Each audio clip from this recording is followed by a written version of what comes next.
lorong yang tidak pernah kosong.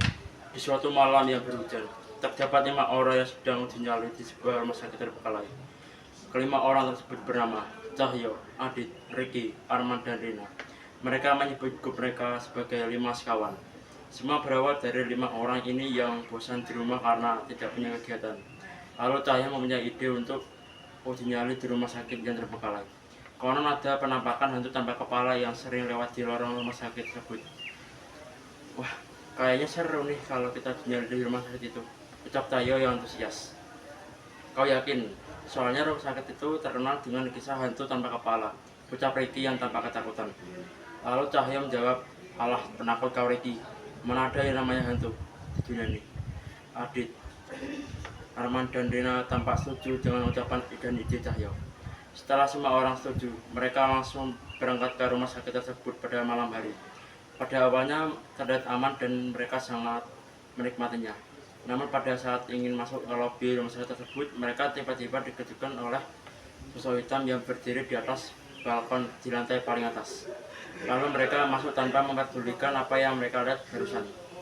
Tiba-tiba suasana menjadi sangat dingin. Lampu-lampu di lorong rumah sakit berkedip-kedip tidak beraturan.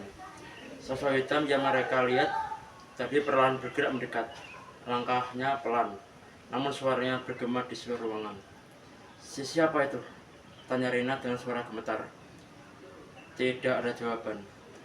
Sosok itu semakin jelas. Tubuhnya tinggi, kurus, dan wajahnya kosong. Seperti tidak memiliki kepala yang utuh. Hanya bayangan gelap yang samar. Mereka semua terdiam, ketakutan mulai menguasai. Aku bilang kita pulang saja tadi. Bisik Ricky, jangan panik. Namun tiba-tiba pintu dari belakang mereka tertutup dengan keras. Brak! Mereka semua terkejut dan spontan berteriak. Lari! Teriak Arman. Mereka berlari menyusuri lorong, tetapi terasa seperti berputar-putar di tempat yang sama.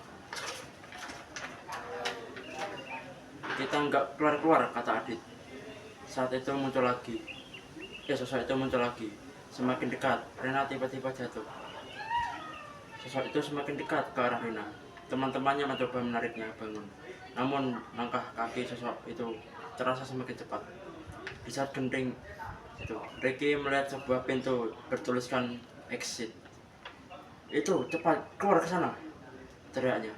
Mereka semua berlari ke suatu tenaga menuju pintu tersebut. Cahaya membuka pintu dengan paksa, dan mereka semua keluar tanpa menoleh ke belakang. Begitu keluar, mereka langsung jatuh terduduk di halaman rumah sakit. Nafas mereka tidak beraturan, tubuh mereka gemetar, dan jantung mereka berdetak kencang. Saat mereka menoleh kembali ke dalam pintu tersebut, pintu itu tertutup dengan sendirinya. Suasana kembali sunyi. Ini bukan tempat buat bermain, kata Arman. Semua terdiam, tidak ada yang berani membantah. Sejak malam itu, mereka tidak berani lagi untuk menguji nyali tempat tersebut, karena mereka kapok dengan peristiwa yang menimpa mereka. Tamat.